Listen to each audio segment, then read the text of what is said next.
bay trơn nó lên nè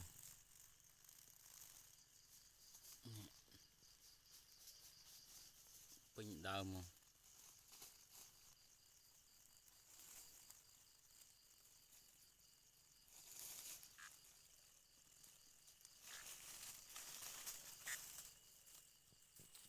cô cháu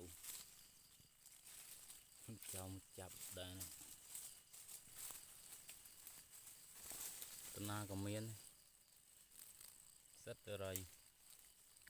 vì bông sọ nhỏ mỏ trên bị bỏ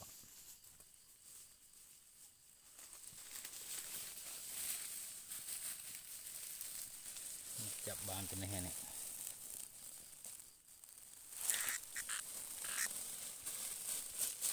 đang miên cái tinh ọt bị trơn phê nha hồ bật ói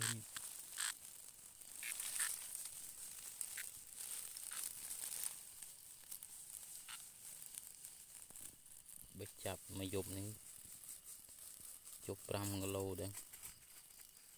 tại lâu chích chích pin rồi nè chập mà màu bị trơn nó pin đau nữa tên na còn miên tam mau ra